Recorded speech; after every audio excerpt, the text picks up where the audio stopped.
Bienvenidos, muy buenos días, 6 de la madrugada, 40 segundos. Un gusto saludarlos en este amanecer. Hoy es jueves 15 de mayo. Desde China, el presidente Gustavo Petro anuncia que volverá a proponer al Senado otra consulta popular, ahora incluyendo una pregunta sobre el sistema de salud, que sería la estrategia después del hundimiento de la consulta popular ayer en la tarde en una caótica, acalorada sesión parlamentaria que terminó a los empujones, a los empellones, a los insultos, con inventos de fraude, con inventos de que son malandrines y de que hicieron trampa. El presidente Petro esta mañana está jugando, el gobierno todo, varias cartas de manera simultánea. Por un lado, la convocatoria a calles, a movilización popular. Anuncia el presidente Petro que estará en Barranquilla lanzando esta nueva etapa el lunes en la mañana, después de su viaje a Asia, a China, en donde sigue esta mañana, y a Europa. La calle, por supuesto, es un camino muy peligroso, tan peligroso que el mismo presidente Petro le pide anoche 3 veces a las fuerzas militares no alzar las armas contra el pueblo. Esta convocatoria a indígenas, a su gente, a campesinos, a estudiantes del SENA, a jóvenes trabajadores y sindicatos y comunidades afros, es para que todos salgan a la calle para intentar aplacar lo que le hundió el Congreso de Colombia, es decir, a través de cabildos, desconocer lo que hizo anoche el Senado. El otro camino, que es bastante más sensato, sería la apelación o repetir la votación, me da la impresión de que el resultado sería el mismo, en la plenaria del Senado, que fue en donde el presidente Petro y el ministro del Interior, Armando Benedetti, sufrieron la durísima derrota del hundimiento de su consulta popular. Y están anunciando, producto de ello, esta mañana demandas, acciones legales, investigaciones de la Procuraduría, todo lo cual es legítimo, pacífico e institucional y está bien. Para ese camino, el problema es que no hay ninguna evidencia de fraude. No hubo trampa, no hubo marrulla, como está diciendo el petrismo, que son las palabras que están repitiendo una y otra vez. Que Cepeda es el jefe de la banda, los congresistas petristas, sus organizaciones afines, todos están en lo mismo, diciendo que el papelito amarillo, que no es verdad, lo tuvo que mostrar el secretario del Senado, el doctor González, no tiene ni enmendaduras, ni rayones, ni tachones, no tiene el voto de Edgar Díaz, que es la otra mentira en la que están montados algunos de los funcionarios del gobierno, que Edgar Díaz, un parlamentario de Cambio Radical, votó sí a la consulta y que después apareció no. Salió el parlamentario Díaz diciendo públicamente en sus redes sociales, diciendo mi voto fue siempre no. Todos están aclarando el voto porque al final no hubo trampa. El resultado fue 49 votos por el no, no a la consulta, 47 votos por el sí. Y lo que está pasando es que el gobierno intenta una excusa porque 9 senadores con los votos que ellos contaban, no aparecieron para cuentas del gobierno. No apareció, por ejemplo, la muy petrista Marta Peralta, que increíblemente se quedó en los pasillos y no estaba cuando cerraron la votación. No votó porque no alcanzó a llegar al recinto. Responsabilidad, por supuesto, de ella. Anuncia una tutela porque dice que no le dieron garantías, hágame el favor. No aparecieron votos de 3 senadores de Cambio Radical que son petristas, pero como votaron en bloque en partido, los votos de Ana María Castañeda, Didier Lobo y Temístocles Ortega, no aparecieron ellos en la plenaria, no pudieron votar. No pudieron votar 3 senadores conservadores petristas, Trujillo, Benavides y Barreto. No apareció el voto de Angélica Lozano, del Partido Verde, que había dicho aquí por la mañana que votaba sí y finalmente no se presentó. Entonces ese voto no estuvo. No estuvo tampoco el senador indígena Richard Fuelantala. Estos 9 votos que les acabo de mencionar son los que le faltaron al gobierno, razón por la cual el gobierno se escuda esta mañana y le atribuye su derrota política a que hubo trampas. Los votos que no llegaron y que el gobierno esperaba son, por supuesto, capítulo aparte. Esta mañana el gobierno le echa la culpa a Efraín Cepeda, al secretario del Senado, que es Diego González, que es el reemplazo de Gregorio El Hash, que es el presidente, es el procurador ahora. Con lo que pasó, la verdad vamos a contarles, va a ser una mañana divertida, pero también peligrosa si el gobierno toma el camino de incendiar, que es lo que están diciendo algunos ministros que se reunieron anoche en la Casa de Nariño diseñando una estrategia que es muy parecida al estallido social, solo que ese estallido social fue hace casi 5 años contra el gobierno. Este sería un estallido social promovido por el gobierno, también sin argumentos, porque la reforma laboral, y fue la jugada efectiva de ayer, revivió por cuenta también de la complacencia del gobierno. Fue una decisión de consenso, así que en manos de la Comisión Cuarta, presidida paradójicamente por Angélica Lozano, está el futuro de la reforma laboral. Revivida primero, hundida la consulta popular después, son caminos que estarán unidos de aquí a las próximas semanas. Después de la votación del Senado, la plenaria se volvió un espectáculo de gritos, lamentable, de acusaciones que por poco terminan en golpes, un desorden que hizo que Efraín Cepeda, el presidente del Senado, levantara la sesión, llamó a la policía, que fue como terminó esta acalorada, irrespetuosa, circense sesión en el Senado de Colombia.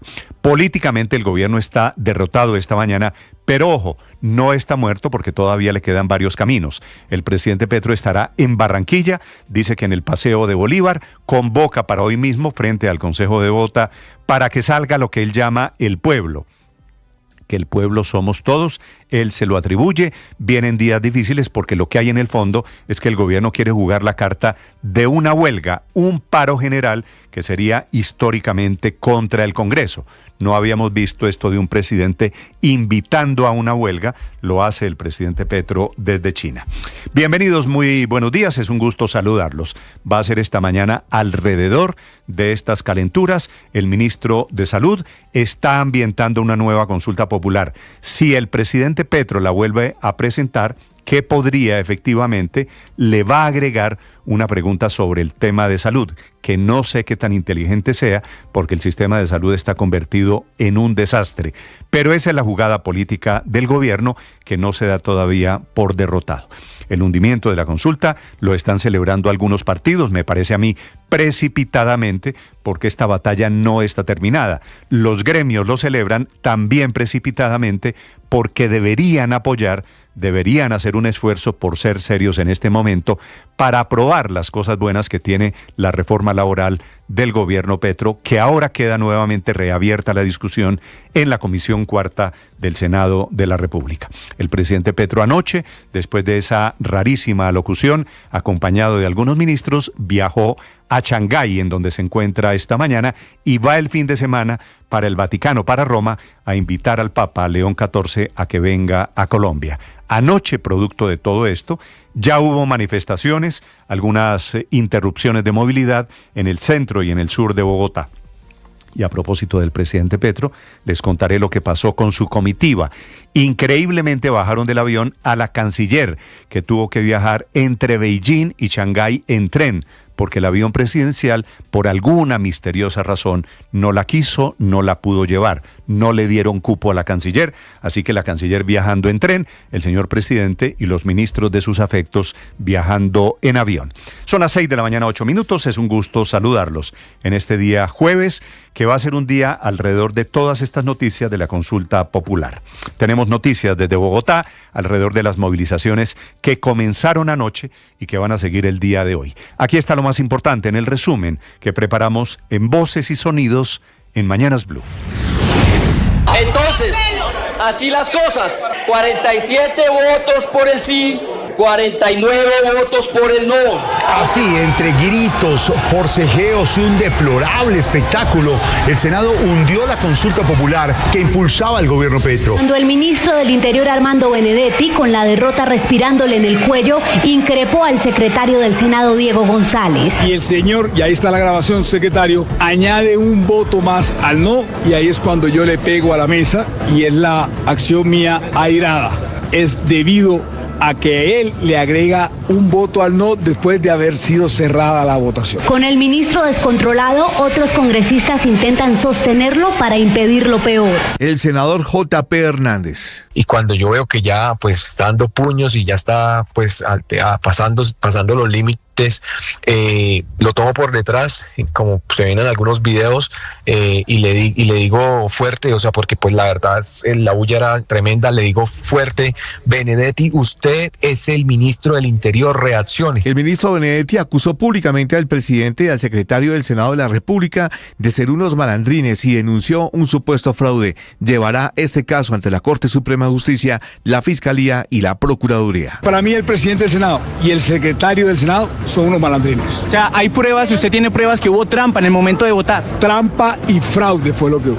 E intencional. Y de inmediato el secretario de Senado, Diego González, al que le arrebataron la hoja, negó cualquier irregularidad. Es una declaración temeraria y además es una declaración injusta, porque si a ellos más que nadie les consta que esta secretaría le ha dado todas las garantías al gobierno nacional, los votos que quedaron registrados y los votos que quedaron manualmente expresados por los senadores y además públicamente fueron los que el secretario anunció. Y el voto de la discordia fue el de el senador por el Partido Cambio Radical, Edgar Díaz. La verdad, yo no sé de dónde saca el doctor Benedetti, porque con él nunca he dialogado ni nada. No sé dónde saca ese tema de decir que mi voto era positivo.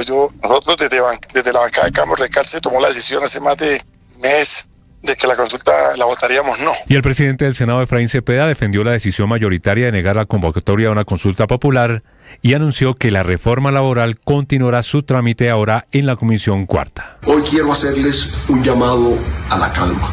La democracia habló en el Senado de la República. La discusión de la reforma laboral sigue viva porque consideramos que es necesaria una reforma para mejorar el empleo de los colombianos y la informalidad. La senadora del Pacto Histórico, María José Pizarro. Son unos marrulleros y unos tramposos, y el jefe de la banda es Efraín Cepeda, con el cónclave que tienen montado para hundir la reforma y para hundir al Pacto Histórico. Por el otro lado, partidos de la oposición dicen que ganó la democracia, que ganaron las instituciones y que además con la reforma laboral, que ahora está viva, tienen el tiempo, 38 días para discutirla y debatirla en su tercer y cuarto debate. La senadora del Centro Democrático, María Fernanda Cabal. Le quitamos al pacto y a la bandidez de este gobierno 750.000 millones de pesos que deberían estar en medicinas, pagando el subsidio de gas de los pobres, pagando la educación también de los jóvenes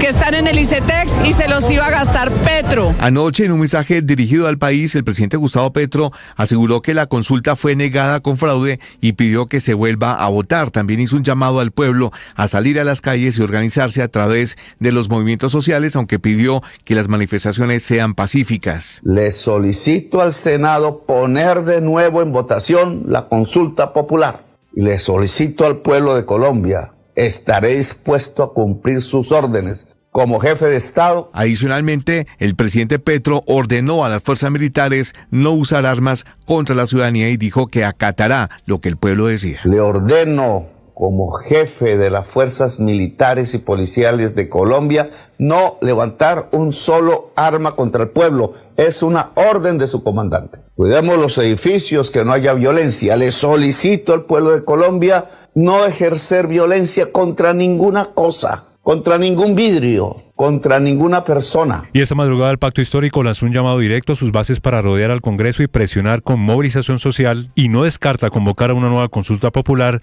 si se hunde la reforma a la salud en el Congreso. Las manifestaciones ya comenzaron en Bogotá. Anoche se reportaron bloqueos en varias vías como la Avenida El Dorado, la Caracas y la Autopista Sur. Inicialmente un grupo aproximado de 40 personas, según las mismas autoridades, llegaron hasta la Autopista Sur, entrando a la localidad de Bosa en el punto conocido como Protabaco. Allí estuvieron realizando algunos cánticos, sacaron algunas tamboras, pero en menos de 20 minutos desaparecieron. En Medellín, luego del hundimiento de la consulta popular en el Senado, sectores del Pacto Histórico y afines al gobierno convocaron para una asamblea popular y cacerolazo que se llevó a cabo en el Parque Los Deseos, en el norte de la ciudad.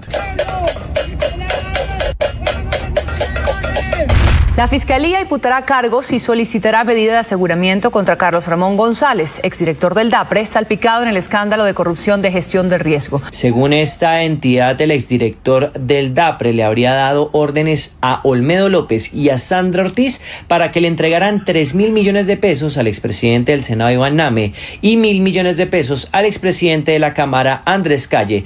Esto se había dicho en audiencia de imputación a Olmedo López. Fue en el Palacio de Nariño, fue previo en la sala de espera al ingreso de Consejo de Ministros me aborda primero la doctora Sandra y me dice que si yo ya había hablado con Carlos Ramón. Le dije que sí. Ante la publicación de la circular del Ministerio de Transporte en la que certifica que las empresas de transporte terrestre y fluvial deben exigir el certificado de vacunación amarilla para vender los tiquetes, las empresas de transporte terrestre o los intermunicipales emitieron un comunicado asegurando que esta condición genera una restricción al acceso de transporte público. Hace referencia al presidente de ADID, José Yesido Rodríguez. Y es como una especie de restricción. Realmente las personas no se contagian dentro del transporte público, sino por la picada de los insectos, y nos parece que la medida pues va en contravía pues de una realidad y puede afectar de alguna manera a la persona que necesite transportarse por alguna circunstancia de enfermedad. Esta mañana desde Qatar el presidente de Estados Unidos anuncia que su gobierno está cerca de un acuerdo con Irán para poner bajo control el programa nuclear iraní. El anuncio está provocando una abrupta caída del precio del petróleo Brent de más de un 3%. La previsión de un acuerdo con Irán hace suponer al mercado que se van a levantar las sanciones a Teherán y que su petróleo va a volver a inundar los mercados. El presidente Gustavo Petro cumple agenda oficial en China. Esta madrugada arribó a Shanghái, donde continuará su visita en el país asiático. Más temprano sostuvo el encuentro con directivos de Energy China, una de las mayores empresas estatales de ingeniería del mundo. Los ataques aéreos israelíes lanzados desde la medianoche contra la franja de Gaza dejan hasta el momento 79 muertos, 53 de ellos en la localidad de Jan Yunis. Atlético Nacional ganó ante Bahía de Brasil en la Copa Libertadores. El gol fue de Kevin Viveros. El técnico Javier Gandolfi habló sobre la victoria del equipo al final del partido. Íbamos a dormir en la cima y descansar en la cima. Y nos faltaba por ahí dar un paso en el plano internacional. Y hoy nos vamos a descansar en la cima. Creo que es el trabajo del día a día, es la entrenabilidad. Además, América de Cali igualó ante Huracán de Argentina y ya no depende de sí mismo para clasificar a los octavos de final de la Copa Sudamericana. Estás escuchando